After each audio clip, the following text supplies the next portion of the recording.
My name is Ria Calder, 30 years old. The first time Veronica moved my lunch, I told myself it was a mistake, an honest shuffle in an overcrowded office fridge. The second time, when my container ended up on the back shelf with the lid cracked and someone's salad dressing bleeding into my quinoa, I told myself to be gracious. The third time, when it vanished entirely, I told myself I was above caring. That's how it started. Small things designed to make me doubt the shape of my own day. She forgot to loop me into meetings I'd scheduled, forwarded calendars an hour late, accidentally spilled coffee across my printed reports like sepia floodwater, then apologized so sweetly the room had to accept it. "I'm so clumsy," she'd say, wrist to forehead, a tragic heroine in a fluorescent-lit open floor plan. People laughed. I reprinted. We kept moving. When the promotion came, senior analyst, that's when the temperature changed. I didn't see it at first, the way a room cools before a storm. I only felt the draft. Whispers that paused when I entered, laughter that swerved around me and then reassembled in a corner. I thought if I kept my spine straight and my emails tidy, it would pass. Professionalism, I believed, was a spell. Cast it correctly, and malice slid off like rain off glass. "Some people will do anything for a raise," Veronica said one afternoon, loudly enough for the wall of glass to hum. She watched me in the reflection instead of looking at me directly.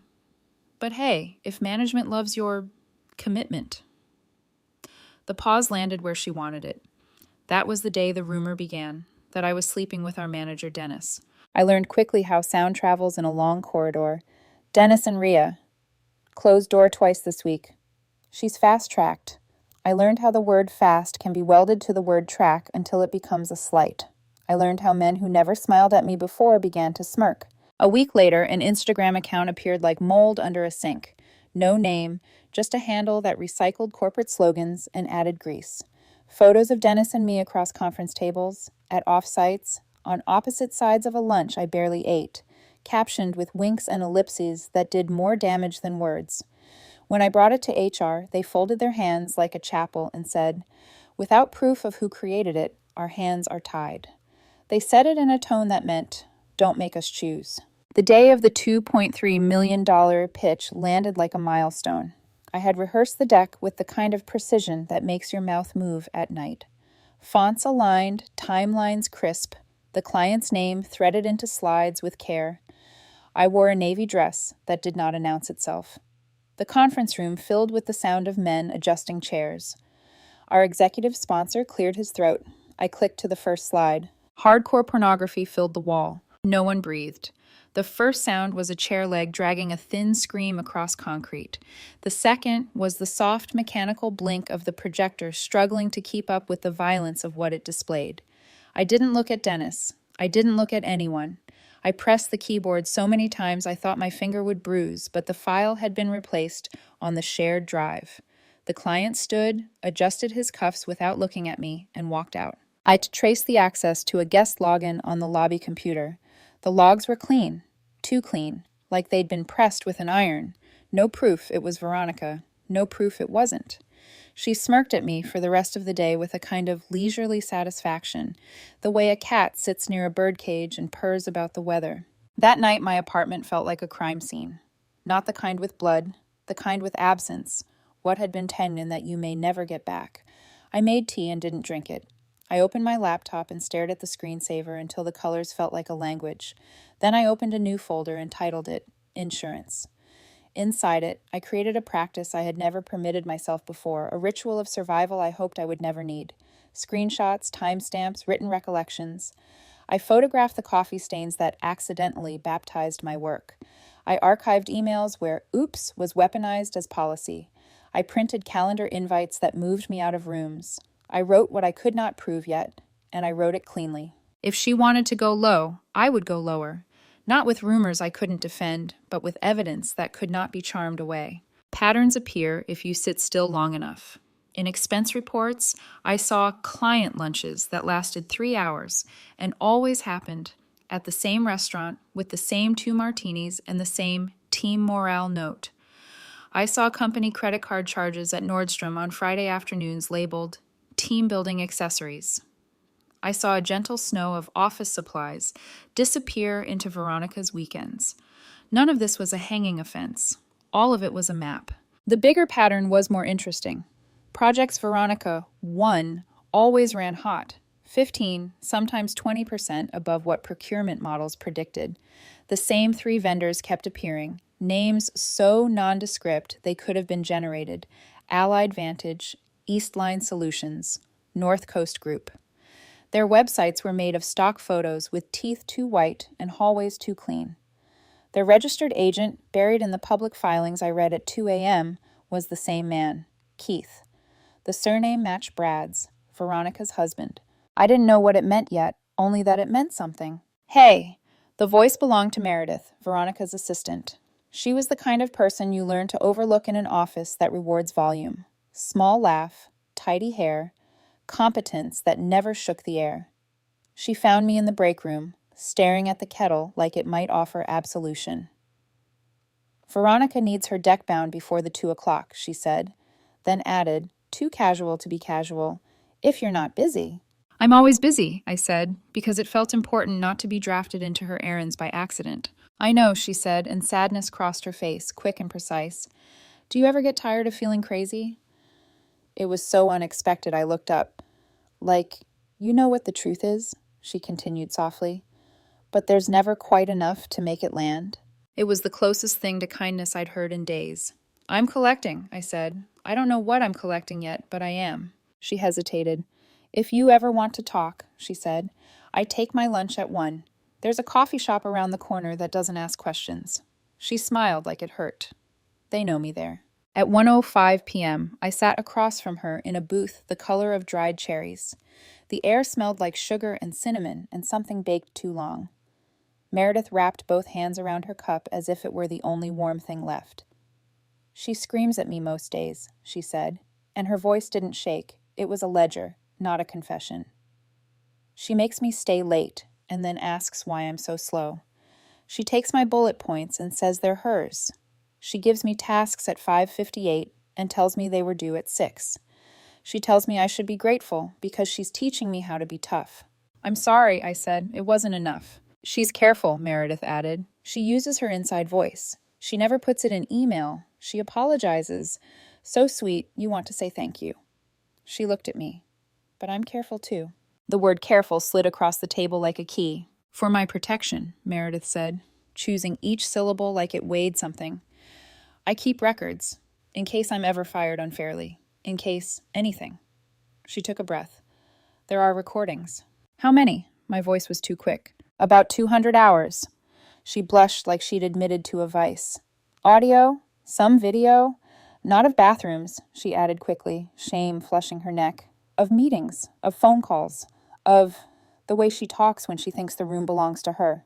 I didn't realize I'd been holding my breath until I had to remind my body what it meant to breathe. Meredith, I said slowly, what do you want?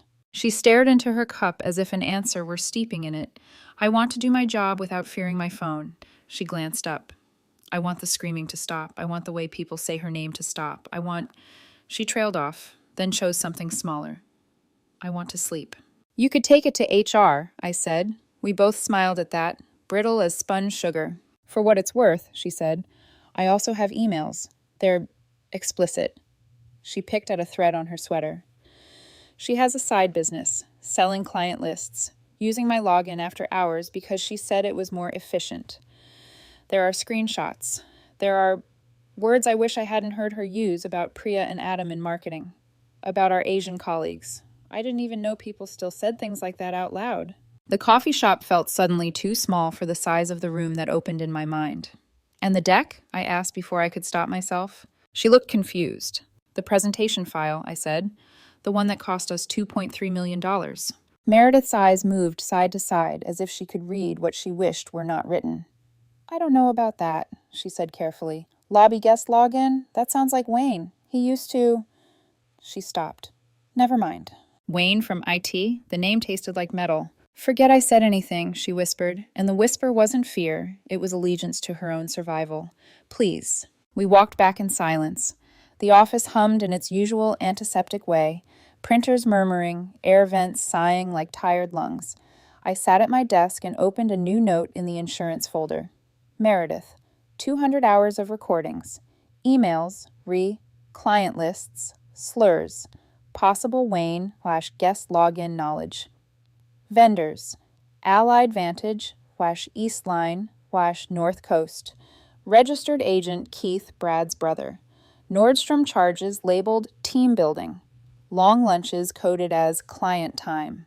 On my break, I opened procurement histories again and watched a graph rise like a pulse gone wrong. I pulled 3 invoices from 3 different quarters and mapped the overage. I clicked through LinkedIn profiles and compared bios with state business registries that looked like they'd been designed on a Friday at 4:59 p.m. I took notes on what the sites did not say. I stared at a stock photo hallway so long the model began to feel like a coworker. At 6:41 p.m., the office was a skeleton. I stood by the window and looked at the city like it could answer. In the reflection, I saw Veronica cross the floor behind me. She did not look at me. She didn't need to. Her reflection did it for her. She paused at the printer, plucked pages that weren't hers, skimmed them with a faint smile, and dropped them into the recycle bin. I watched her reflection walk away, still smiling at nothing. I told myself a story I could live in for one more night, that the smile wasn't about me, that all of this was random weather. The next morning, Meredith passed my desk without stopping. A folded Post-it slid from her hand to the corner of my keyboard with the no-look precision of someone who has practiced disappearing. In small, neat letters, it said, "Coffee, today, 1:00. I have something you should hear." I looked at the clock. It was 9:12 a.m. I cleared my calendar like I was shoveling a path after a storm. At 12:58, I stood in the doorway of the coffee shop and told myself to walk in like I hadn't been counting minutes. Meredith was already in the booth, a gray tote at her side, a small recorder peeking out like a bird that needed coaxing. "This one first," she said, and slid a pair of headphones across the table. I put them on. I pressed play. Veronica's voice was bright as glass. "If she ever challenges me again," she said to someone I didn't yet recognize, "we'll make it look like embezzlement. Fake invoices. Her signature is easy to copy." I didn't realize a hand had closed around my heart until it let go. I nodded once, a movement as small as a vow. Meredith watched my face like she was bracing for weather. "There's more," she said, and she didn't mean more audio. She meant more of me than I was ready to know. "You won't like what it makes you," she added, almost kindly. "Play the next one," I said. The recordings were worse than I expected. They weren't dramatic. They were ordinary in a way that made my stomach twist. Veronica talking on the phone, laughing about how she billed client meetings during nail appointments. Veronica dictating an email about lost files while telling someone she'd deleted them on purpose. Veronica snorting something between sentences and saying, "These idiots will never find out." Each clip was a mirror with no glass. By the time the coffee in front of me had cooled to the color of rainwater, I knew 2 things. 1, Meredith wasn't exaggerating. 2, this wasn't a feud anymore. It was a case. Over the next few weeks, I documented everything. My evenings filled with quiet clicks and timestamps. I made folders labeled like prayers: finance, HR, recordings, vendor trail. When my friends texted, I didn't answer. When my mother called, I lied about being busy. Revenge looks a lot like devotion if you squint. Meredith and I met every few nights. She'd come with a flash drive or an email thread printed in pale ink. Her voice had changed. Lower, sharper, like she'd stopped asking permission to exist. "This one," she said one evening, sliding a paper across the table. It was an expense report marked Team Building, $780, 40 thrice. The attachment showed a Nordstrom receipt. She labeled shopping as leadership training. We started to build a story, not one you tell aloud, but one you file in binders with color-coded tabs. And then something shifted. Monday morning, all hands meeting. The conference room smelled of stale coffee and toner. Dennis was late, as usual. Veronica was radiant, that brand of glow people mistake for confidence. She stood, cleared her throat, and smiled at the room. "I have an announcement." Her hand rested over her stomach. "Brad and I are expecting." Applause scattered like coins tossed into a fountain. She teared up on cue. "It's early, but we're thrilled. I've wanted this for so long." I sat still. Meredith's hands were folded in her lap, trembling just enough for me to notice. The same afternoon, a woman appeared at reception holding a baby. Her eyes were red, her mascara uneven. "Tell her Brad's other wife is here." The air in the lobby turned solid. Phones stilled. The elevator opened, and Veronica came down like a queen summoned to the gallows. Her eyes found the woman, then the baby. All color drained from her face. "She didn't even make it halfway across the floor," Meredith whispered later. "She just collapsed." Security lifted Veronica to a chair. The woman Alyssa turned to leave, but paused by my desk. Her voice was soft but certain. "Thank you for the anonymous tip," she said.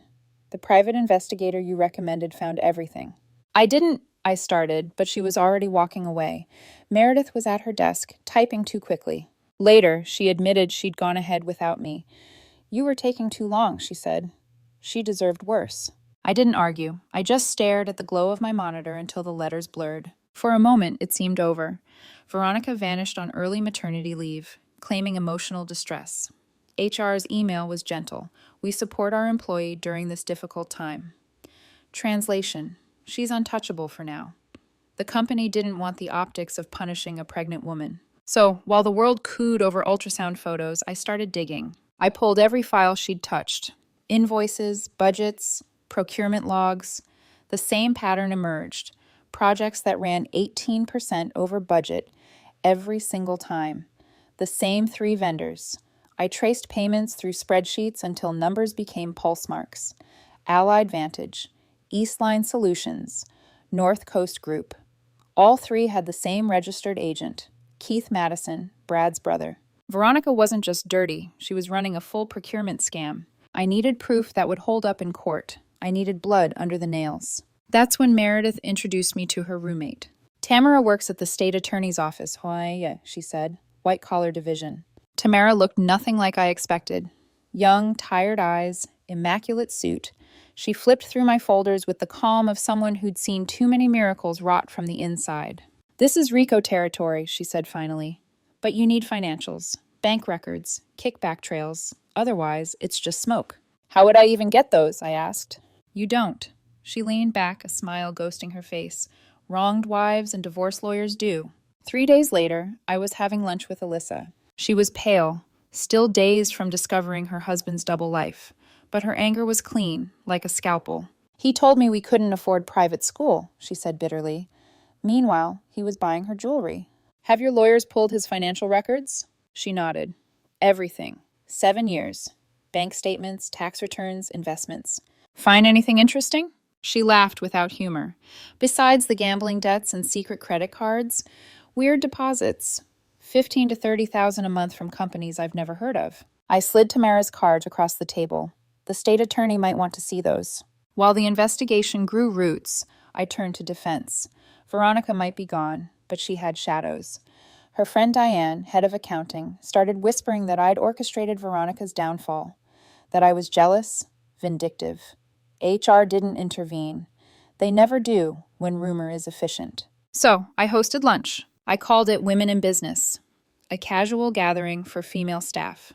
Everyone came except Diane. On our 3rd meeting, I said it lightly, between bites of salad. "Must be hard for Diane, being Veronica's only real friend." Heads lifted. "What do you mean?" asked Priya from marketing. "Oh, you didn't hear?" I let the silence stretch. "She's been signing off on those inflated invoices. Either she's covering for Veronica, or she's asleep at the wheel." The room went still. Michelle from legal frowned. Diane approved a $50,000 payment to a vendor that doesn't exist. I flagged it. She said it was clerical. "Mine was $30,000, said Trinity from operations. "Same excuse." By the end of lunch, 12 suspicious payments had surfaced, all with Diane's signature. That afternoon, Diane was escorted out by security. But she didn't go quietly. Minutes before they cut her access, an all-company email flashed onto screens. Subject: "The truth about your whistleblower hero." In it, she accused me of plotting Veronica's destruction, said I'd seduced Dennis, leaked files, and framed others. Attached were doctored screenshots of fake conversations. Half the office knew it was garbage. The other half wanted a story to believe. By the end of the week, someone keyed my car. "Liar," etched in raw white paint. Security footage showed a hooded figure, face hidden, but I recognized the walk. Wayne, IT support. Veronica's ex. the same man whose access logs had ghosted the guest login. I didn't report it. Instead, I made another folder. Wayne. Tamara ran a background check. 2 DUIs, 1 violation away from losing his license. Also, he'd been using company servers to mine cryptocurrency after hours, racking up $30,000 in stolen electricity. I compiled everything and dropped it anonymously on the desk of Bethany Chen, our incoming CEO. Wayne was arrested by Friday. When I came into work that morning, the echo of sirens in the parking garage followed me up the elevator. It sounded less like punishment than prophecy. Something told me this was only the beginning. 3 days after Wayne's arrest, I found Brad waiting near the elevator. He looked like someone who'd been sleeping in his car, collar wrinkled, jaw covered in uneven stubble. The shine of a man who'd once believed himself untouchable, now dulled by fear. "You destroyed my family," he hissed, stepping into my space. I didn't flinch. "You destroyed your family when you married 2 women." His pupils contracted. "Veronica's in the hospital. Stress complications. If she loses this baby, then maybe she'll understand how Alyssa felt when her marriage died." He grabbed my arm hard enough to leave fingerprints. His breath smelled like whiskey and something burnt. "You think this is over?" I looked at him, calm as a courtroom. "You're right," I said. "The FBI raid isn't scheduled until next week." He went still. The bluff landed like a blade. His face drained. He stumbled back, muttering something that didn't sound like words. By the time the elevator arrived, he was gone. That night, Brad emptied half his accounts, booked a one-way flight to Miami, and tried to wire the rest overseas. Alyssa's lawyer had already frozen the funds. Federal marshals arrested him at the airport. The photo hit the news. A man in a crumpled suit, handcuffed beside a carry-on. The investigation tore through his life like termites through wet wood. Turns out Brad's companies, Allied Vantage, Eastline Solutions, North Coast Group, weren't just shells. They were conduits in a laundering operation stretching from Chicago to Atlantic City, casino buy-ins, consulting fees, and real estate purchases under false names. 17 properties bought with kickback money. Total haul, $4.2 million. Every deposit traced back to the projects Veronica managed. The FBI called it textbook procurement fraud. And while Brad told both his wives they couldn't afford vacations, he was using their signatures to shuffle funds through dummy accounts. I watched the dominoes fall in silence. Each arrest, each headline felt less like victory and more like inevitability. But the real blow hadn't landed yet. 2 weeks later, when I swiped my badge at the office, it flashed red. The security guard shifted uncomfortably. "Sorry, ma'am. Temporary shutdown." Through the glass, I saw agents in windbreakers moving like blue shadows. Boxes. Evidence bags. Our company logo printed on federal forms. It wasn't Brad's house they raided. It was ours. Someone higher up had been steering contracts to Brad's fake firms for years. The thread led to Garrett, our CEO's brother-in-law, the man who chaired the procurement board. Veronica was only middle management, but she'd been the spider in the web. Computers, hard drives, even the coffee machine, all seized. The office stayed dark for a week while forensic accountants combed every file.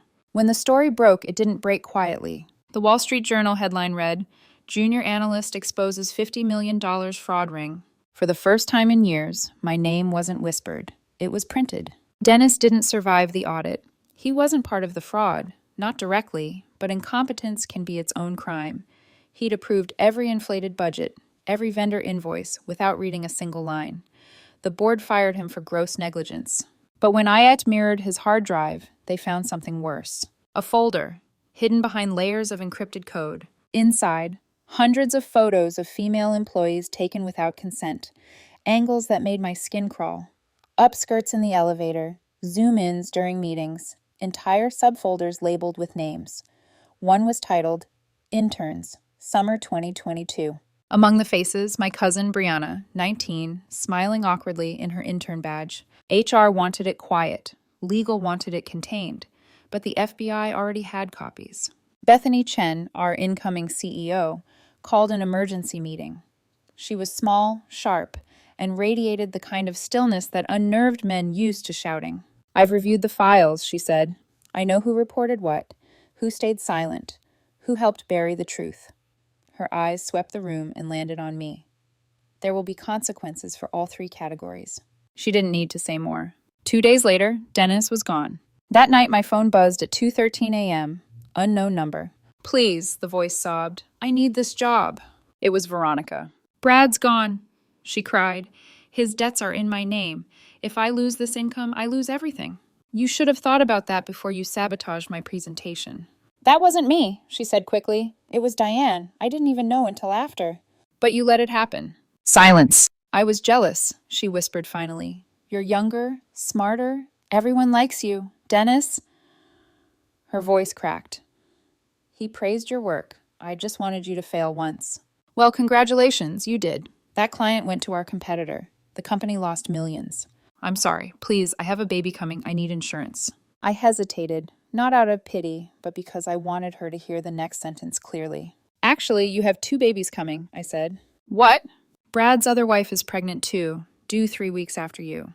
The silence was absolute. Then her tone changed, soft to steel. You think you've won, she said, but I know things about you, about your family. My pulse thudded. You're lying. Am I? Check your email. I opened it. A single photo. My cousin Brianna at the company Christmas party, clearly drunk, Dennis's arm draped around her shoulders. Nothing explicit, but suggestive enough to ruin her. That's just the preview, Veronica said. I have video. You wouldn't want your sweet little cousin to earn her recommendation letter the hard way, would you? My throat closed. She would never... Doesn't matter what really happened, Veronica said smoothly. Only what it looks like. Drop the investigation, or this goes viral. I hung up and called Brianna. She answered on the second ring, voice groggy. Did Dennis ever... I couldn't finish. Silence, then a choked sob. He said if I didn't, he'd blacklist me. Said no one would hire me. I was 19. I didn't know what to do. Did you report it? To who? HR was his drinking buddy. You saw how they protected each other. Veronica has video, I said quietly. What? That's impossible. It only happened once, in his office, after hours. Oh God, he recorded it. I called Tamara. Veronica's blackmailing me with revenge porn of my cousin, I said. Then it's not blackmail. It's extortion, distribution of non-consensual material, and coercion, Tamara replied. If Dennis recorded it without consent, that's another federal charge. If your cousin was drunk, that's sexual assault. I could barely hear her over my heartbeat. How old was she? 19? And Dennis was 43, Tamara swore softly. Okay, here's what we're going to do. The plan was simple. I'd call Veronica again, get her to confirm the threat while Tamara recorded from the other line. Meanwhile, the FBI would execute a search warrant for Dennis's electronics. But Veronica was smarter than that. When I called, her voice was sugar. I hope your cousin's law school applications go well, she said. It'd be such a shame if certain materials reached the admissions board. What do you want? You know what I want. Make this disappear. I can't. The FBI's involved. Then you better find a way, she said, or sweet little Brianna becomes internet famous. I wanted to slam the phone through the wall. Instead, I said, give me 48 hours.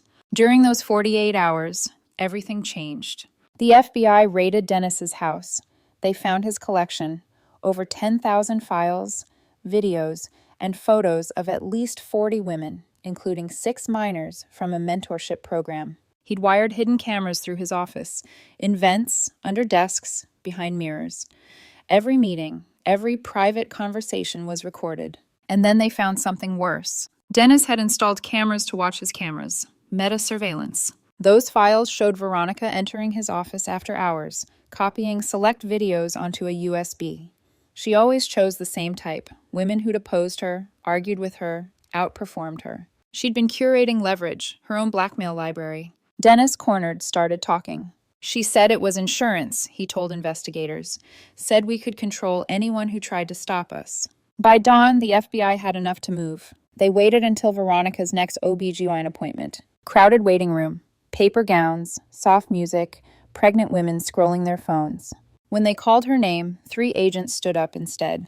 Veronica Madison? She smiled automatically. That's me. The cuffs clicked before anyone realized what was happening. 47 counts. Fraud, conspiracy, money laundering, drug distribution, extortion, and distribution of non-consensual pornography. The hallway went silent as they led her out. For once, Veronica didn't smirk. The courthouse smelled like old paper and bleach. Cameras flashed outside, the air thick with the hum of names whispered into microphones. Fraud, conspiracy, blackmail. Reporters leaned over barricades like gulls scenting blood. Veronica arrived in handcuffs, her wrists resting on her belly as if still pretending protection. She wore beige, the color of apology. Beside her, her attorney's jaw was locked in the kind of tension that only money can buy and regret can't fix. The charges rolled off the clerk's tongue like scripture. 47 counts: fraud, conspiracy, laundering, narcotics distribution, extortion, and distribution of non-consensual pornography. Each word echoed like a gavel. She pleaded not guilty to all of them. Her defense spun a fairy tale. A woman manipulated by criminals, betrayed by a husband, abandoned by a system that punished ambition. They spoke about her pregnancy with the reverence of saints. A mother-to-be, they said, trying to survive in a world run by men. But truth has a way of cutting through costume. The paternity test arrived like a quiet miracle. The baby wasn't Brad's. It was Dennis's. The courtroom murmured. Veronica's mask cracked for the first time. Dennis, already facing his own storm, sat slumped in chains. His deal with the prosecution was simple. Testify, and maybe see daylight before he dies. He didn't look at her when he spoke. She told me to record them, he said, voice flat. Said it was leverage. She picked the targets. Women who questioned her. Women she couldn't control. Each sentence landed heavier than the last. The prosecutor built the picture piece by piece.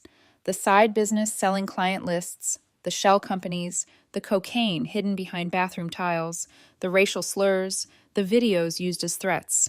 And when the evidence shifted to the recordings, the gallery turned away, faces pale. 7 women testified. Patricia from Internal Audit went first. She spoke quietly, her hands trembling.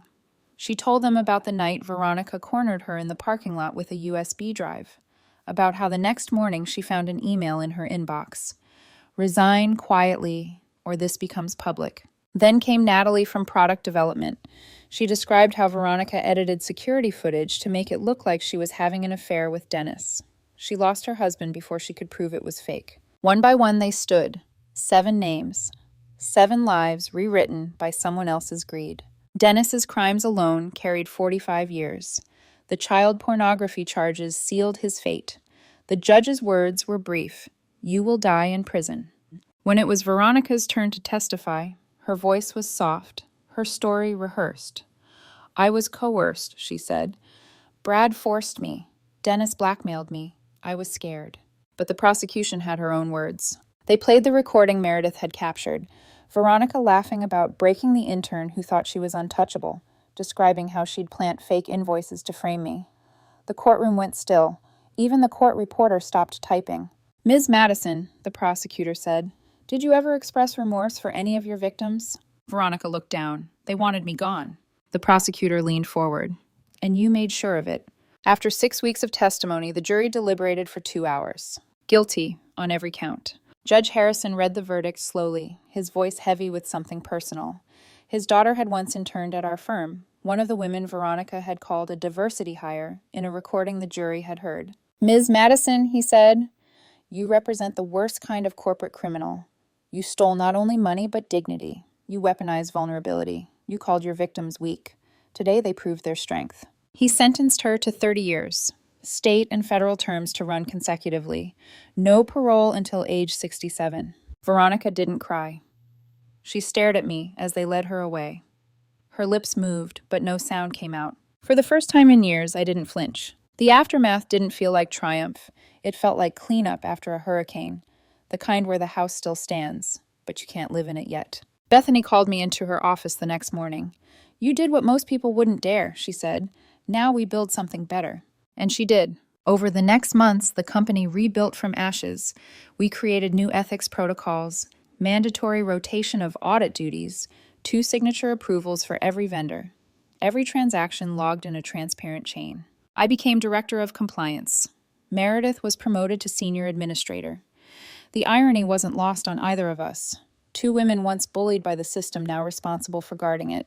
We launched the Whistleblower Protection Initiative.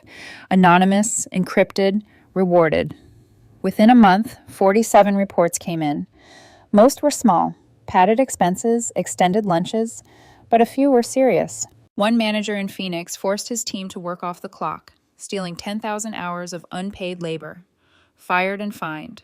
One HR head in Dallas was selling job placements. $5,000 for an interview, 10 for a promotion. Gone within a week. One facilities manager ignored asbestos violations for kickbacks. The building tested 50 times the safe limit. We evacuated overnight. Each case led to another. The rot was deeper than any of us knew. Bethany gave me full authority to purge it. I did. 73 terminations in 6 months. 40 resignations from people who didn't wait to be caught. But reform wasn't just punishment. We created a victim restitution fund using the restitution payments from Veronica, Dennis, Brad, and Keith. Therapy for those recorded without consent. Legal aid for those blackmailed. Career support for those who'd lost promotions. Brianna was our first beneficiary. We paid for her therapy, her tuition, her legal counsel to ensure Dennis's footage was destroyed forever. When she graduated law school, she gave a speech. "You saved my life," she said. "When Veronica threatened to expose me, I thought it was over. But you fought back. And because you did, I learned how to fight too." She joined the DOJ as a prosecutor for corporate crime. The symmetry wasn't lost on either of us. Meredith became my deputy.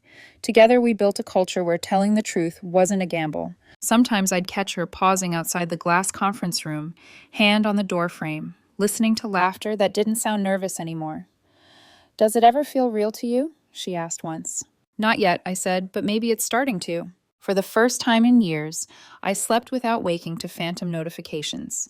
The insurance folder still sat on my drive, renamed now Legacy. I didn't know why I kept it, maybe as a reminder of what silence costs. Then, one afternoon, a new report landed in my inbox. Anonymous submission. It contained screenshots of inflated invoices, familiar formatting, familiar phrasing. The name at the bottom made my pulse skip.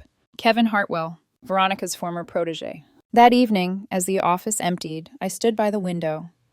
The city glowed below, orderly, indifferent, alive. In the glass, my reflection looked calm, but beneath it, the same current pulsed as before. Corruption doesn't die, it mutates. I closed the report and opened a new document. Title, Phase 2. Then I smiled, just a little. It started with a knock on my office door. "Ms. Calder?" The young analyst's voice cracked on my name. "Do you have a minute?" He stepped inside like a man walking into a confession booth. His badge read Jerome, mid-20s, nervous hands, eyes darting toward the hallway. "I think my manager's doing something illegal," he whispered, "but I'm scared. The last person who reported him got fired a week later." I motioned for him to sit. "Who's your manager?" "Kevin Hartwell." The name was a ghost from another war, Veronica's protege. Charming, fast-talking, the kind of man who always knew which way the wind was blowing because he was the one turning the fan. "Tell me everything," I said. Jerome's story poured out in pieces.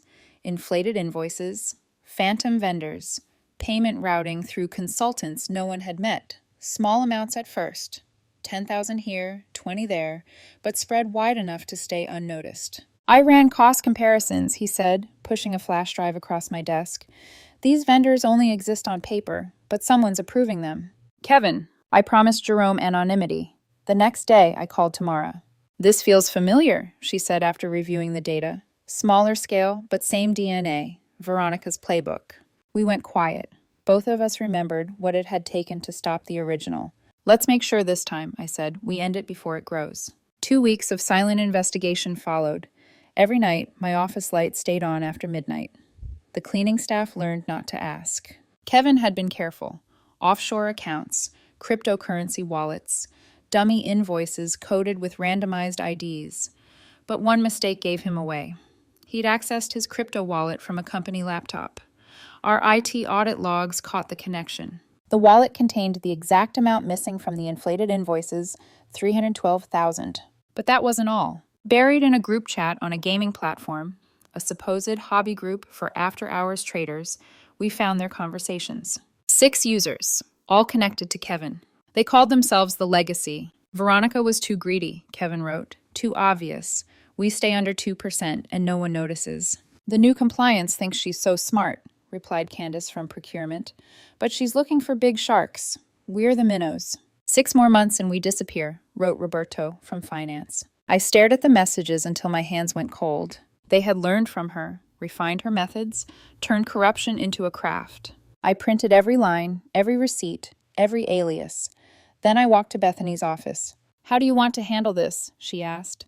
"Publicly," I said. "Make an example of them." The following Monday, Bethany called an all-hands meeting. The conference hall buzzed with low chatter. People guessing, speculating, already nervous from months of audits and reform. Bethany took the stage. Her voice was calm, but the microphone carried the edge of steel. "We've discovered another corruption ring," she said. 6 employees who thought they could continue the work of Veronica Madison. A ripple moved through the room, a shockwave of disbelief and dread. "They called themselves the Legacy," she continued. "Well, here's their legacy: criminal prosecution, industry blacklisting, and prison time." She named them one by one: Kevin, Candace, Roberto, 3 others. Security entered quietly, standing by the exits. Candace burst into tears. Roberto vomited into a trash can. Kevin just straightened his tie, still pretending control. When his eyes met mine across the room, I didn't look away. The arrests happened within the hour. Cameras rolled this time. A message, not to humiliate, but to remind. Transparency wasn't a slogan anymore. The aftermath came with quieter echoes. A month later, Alyssa, Brad's first wife, reached out. "I wanted to thank you," she said when we met for coffee. She looked stronger, her grief replaced by purpose. "I got custody of the kids, the house, most of what he didn't hide." "That's good," I said softly. "I also started something," she added. "A support group for women deceived by partners living double lives. We meet every Saturday. You should come." When I spoke there a few weeks later, the room was small, full of stories like open wounds, betrayal, lies, survival. I told mine. Not about spreadsheets and fraud, but about fighting back when the system refuses to. "The high road is a luxury," I said quietly. "Sometimes you have to get dirty to get clean." A woman in the front row raised her hand. "Don't you ever worry," she asked, "about becoming like them?" I thought about that for a long time before answering. "Veronica destroyed people for fun, for power," I said. "I destroyed her for survival. There's a difference between a predator and prey that fights back." Afterward, a young woman approached me. She looked familiar. "I'm Christina," she said, "Veronica's sister." I froze. "I wanted to thank you," she continued. "Our family always knew something was wrong with her, but we couldn't prove it. You did what we couldn't." She handed me an envelope. "This is from our grandmother. She wanted you to have it." Inside was a check for $10,000 and a note written in careful cursive for standing up to my granddaughter when her own family could not. I donated the money to Alyssa's group. It felt like balance. 3 years passed. The company thrived under Bethany's leadership. Our compliance model became the gold standard, studied, replicated, admired. Our stock price tripled. But Veronica's name refused to die. Tamara called me one morning. "You need to see this," she said. Veronica was running seminars from prison, coaching new inmates on how to run procurement scams, using her lawyer to pass educational materials to contacts on the outside. The DOJ called it Operation Legacy. They brought me in to help. For 6 months, I analyzed patterns, shell companies, invoice manipulations, coded blackmail schemes. The blueprint was unmistakable. Veronica's fingerprints were everywhere. 37 active operations dismantled, 200 arrests, 400 million recovered. When the headlines broke, they called me the cleaner. I didn't like the name, but I didn't argue, because there was more. Veronica had been writing from prison, a manuscript titled Corporate Conquest, a guide to taking everything. Her lawyer was shopping it to publishers. I saw excerpts. It wasn't a confession. It was a manual. We couldn't allow it. I reached out to every victim. We pooled resources, hired counsel, threatened lawsuits against any publisher who touched the manuscript. Profiting from sexual exploitation and fraud made them accessories after the fact. All 3 publishers withdrew. But Veronica adapted. She started a prison blog, dictating posts to a supporter outside. She painted herself as a martyr, a woman punished for ambition. Her following grew. People believed her.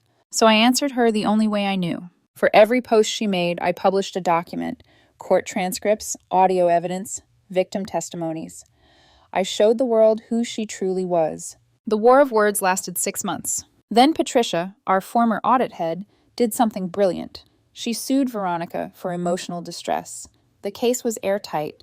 The judge awarded her $2 million and ruled that any of Veronica's future earnings, from books or speaking fees, must go to her victims first. Veronica would never profit from her crimes. But she wasn't finished. A documentary filmmaker, Desiree Blackwood, known for sympathetic portrayals of women in prison, announced her next project, The Real Veronica Madison. Desiree contacted me for comment. Veronica says you framed her, she said during our meeting. I laughed softly.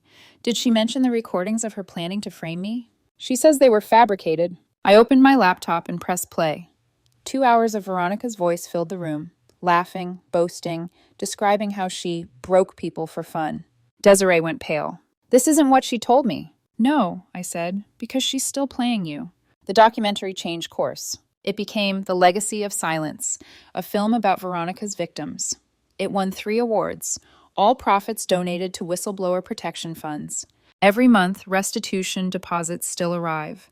Money from Veronica, Brad, Keith, Dennis, and the others.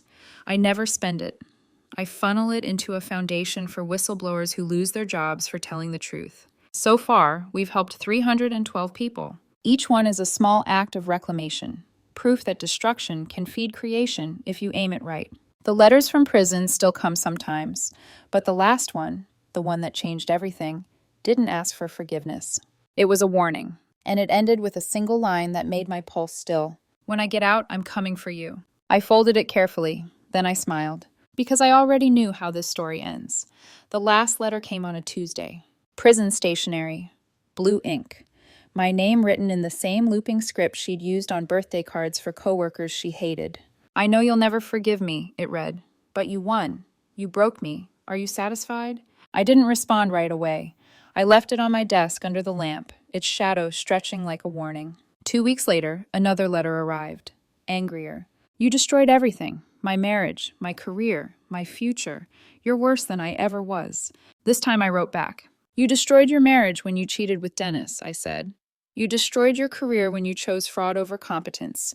You destroyed your future when you decided to be a predator instead of a professional.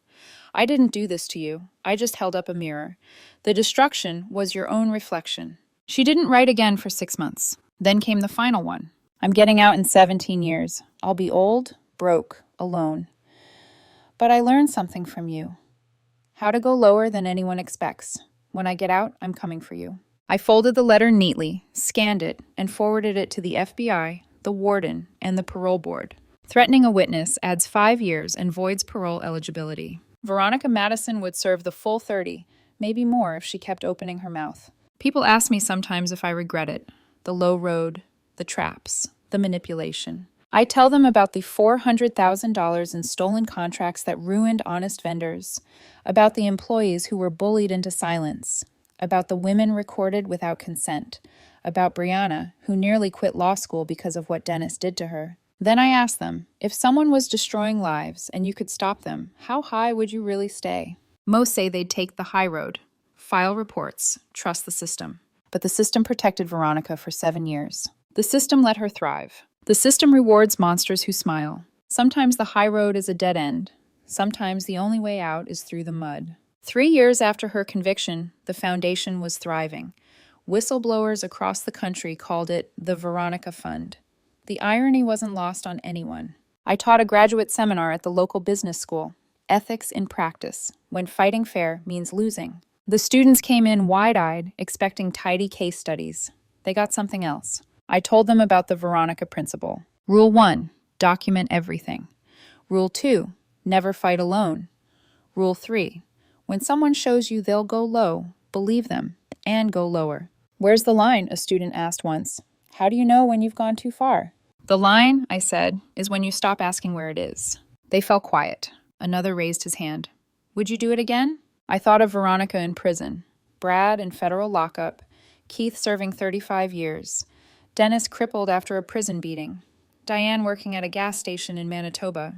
Then I thought of Meredith running an entire department, Brianna prosecuting corporate crime for the DOJ, Alyssa rebuilding her family. 312 whistleblowers now protected. Yes, I said, but faster. That night, Bethany called. There's a company in New York, she said, 3 times our size. Corruption buried deep. 2 whistleblowers dead in accidents. 1 missing. 3 institutionalized after breakdowns. The board wants you as CEO. They need someone who isn't afraid to go low. I didn't answer right away. 3 days later, I did. I'm in. The new company's headquarters towered over Manhattan. Glass and arrogance.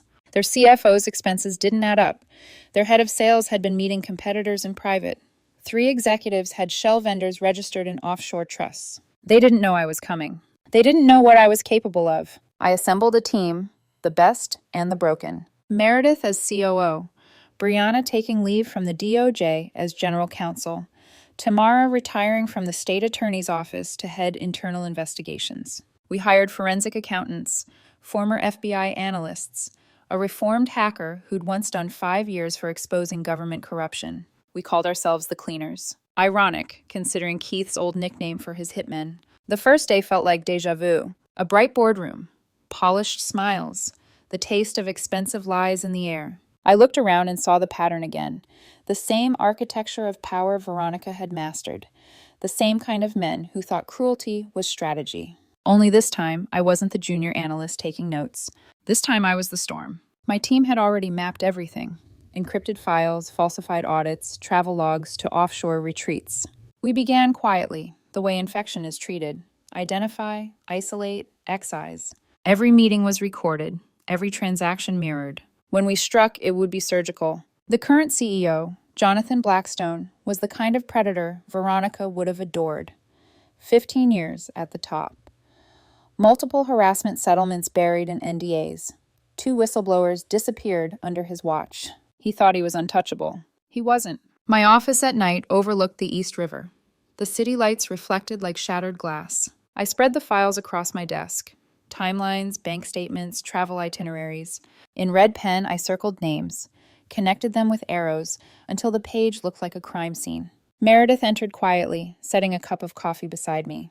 "Are you sure about this?" she asked. "Sure," I smiled. "No, but necessary." She nodded. "This isn't just about justice anymore, is it?" "No," I said. "It's about evolution." By dawn, the strategy was in motion. Anonymous tips to regulators. Quiet subpoenas. Journalists fed just enough to start circling. The first domino would fall in 2 weeks, a hidden wire transfer from a fake vendor to Jonathan's personal account. When it did, the rest would follow. As the city woke, I stood at the window, feeling the old heat rise again, the thrill of precision, the calm before ruin. This was what Veronica had never understood. Going low wasn't about vengeance, it was about control. To rebuild a broken system, you first have to burn the old one. Later that week, I visited Brianna's office. She looked at the folder under my arm and sighed. "Another one?" "Always another one," I said. "You ever worry you'll become what you fight?" I smiled. "I already did. That's why I win." The night before the operation launched, I wrote in my notebook, not a confession, not a prayer, just a truth. When someone forces you to go low, don't climb out. Dig deeper, because monsters hide underground, and you can't kill what you won't descend to meet. I closed the notebook and slid it into the drawer.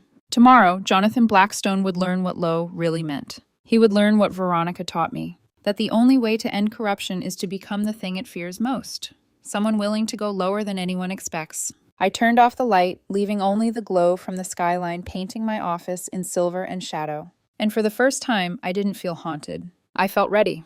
The war was about to begin.